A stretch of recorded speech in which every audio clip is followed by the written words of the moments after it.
Hey everybody, Diesel from Imagineyourgoddess, bringing you my version of a Seal Dragon Blockade deck.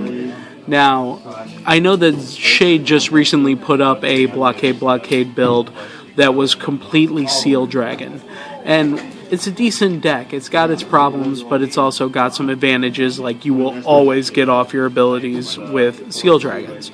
My deck has a few key changes, which I'll try to explain in depth as to why I like them. But let's just go ahead and get started. As Shade does, I start with Terry Cloth. Now, Terry Cloth is a forerunner. You can counterblast one and put them in the soul as an activated ability, kill one of your opponent's rear guards, and they get to search top 4 cards for a grade 2 and call to rear if they like. This works good against all decks, save for maybe a couple of versions of Tachikaze and Gold Paladin. But overall, I haven't had any problems using the ability, so I use it when I need to, especially once I get a better booster to put behind the Vanguard than 5k. Okay? Talking about triggers, I run 4 copies of the Seal Dragon Heal trigger, and I run 4 copies of the Seal Dragon Draw trigger. Getting Seal Dragons into the counterblast is the only way to use abilities in this deck. You want to get them in there. Okay? That's also why I run 4 copies of the Seal Dragon crit trigger. But I also run 4 crit triggers that are not sealed. 1 Tar and 3 Draco Kid. Okay? Now, if I had 2 Tars free, I would have used 2 Tars and 2 Draco Kids. This helps you kind of psych with your opponent, because if they haven't seen you hit a draw trigger yet, they might think you're running 12 crit. And if they think you're running 12 crit, they'll take a lot more chances putting out rear guards, thinking you're not going to have the counter blasts to take care of their retires. Okay? So overall, I like it. It's a head game, but it's a useful head game. Okay? Let's talk about grade 1s. I run 2 copies of Embodiment of Armor Bar. Now, Bar is an 8k booster, and of course it doesn't have Seal Dragon in the name. The reason it doesn't have Seal Dragon in the name is because it's an 8k booster.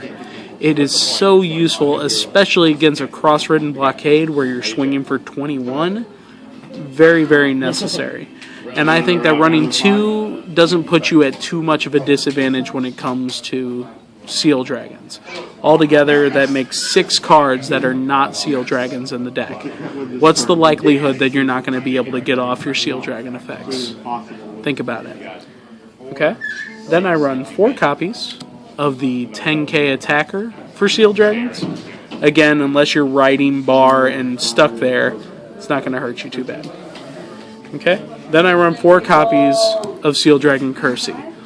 This card gives you a benefit while your opponent has a grade 2. So you either get them grade 2s and then benefit off of it, or benefit off of their grade 2s by dropping and drawing, and then killing those grade 2s with an effect like the Blockade Crossride. Okay? And finally, 4 Seal Dragon Perfect Shields. You guys know how much I love Perfect Shields and running 4, and the fact that it's got Seal Dragon in the name just kind of seals the deal for me. So go ahead and use them. They're nice. Let's move into grade 2s. Grade 2, I run 4 copies of the 10k Vanilla Seal Dragon. More Seal Dragons to have in the counterblast, more Seal Dragons to have on the field. Very, very nice. 4 copies of the 12k Attacker Seal Dragon, Jacquard. Now, I like Jacquard because it allows you to make 16k rows with some of the not as good triggers, especially the 4k draw trigger. It still lets you make a 16k row. Not bad. Not bad at all. Okay? Then I run 3 copies of Corduroy. Now, Corduroy is when you place it on Vanguard or rear guard, you can a special counterblast a Seal Dragon to kill an opponent's rear guard and let them search top 4 for a grade 2. It's a 9k, and the reason why I only run 3 is twofold. 1, there will be times that you won't be able to use it because of the 6 cards that you run that are not Seal Dragons. Sometimes you just won't have those extra counterblasts, and you don't want to overextend yourself. That being said, you also have to consider your rows. 9K is good. It's much better than the 8K Celestial that you have to run in Celestials, or some of the other things that you might run in other Archetype decks. But my philosophy with it is, if I can have a 10 and a weak T booster instead of a 9 and have to put a 7K behind it in order to make a 16K column, why bother risking it when I can't use his effect all the time? Something to think about. That's my way of dealing with things. Okay? Finally, we'll move into the grade 3s. Of course, I run 4 copies of Steel Dragon Blockade. This is a cross-ride deck. I want to be able to cross-ride. Also, by himself, other than being a 10K, he does amazing work by making it so your opponent can't intercept. Okay? It allows you to kill heavy interceptors where your opponent would normally just put a blocker in front of it. Think about it like this. You've got Blockade on the field, and then you have a 10K vanilla on the side. Your opponent has a 12K attacker that's been causing you troubles. Normally, they'd have to just slide over their weak grade 2 to intercept for their 12K attacker. Now they've got to drop a card from their hand if they want to keep it. Pressure. Being able to pressure allows so many good things to happen. Okay? Then I have 4 copies of Hellfire Seal Dragon Blockade Inferno. Okay? Now this card has a few abilities. One of the big ones that it has is its limit break ability. It's activated. It counterblasts 2 Seal Dragons to retire all of your opponent's grade 2s and get 10,000 power until end of turn. If you have the ability to counterblast 2 or 3 times in a row, what you do is you use Corduroys and Terry Cloths to fill their field with grade 2s. Sometimes they'll do that just to kind of get a good base going. Then you use Blockade's ability and just kill all their grade 2s. What are they going to do about it?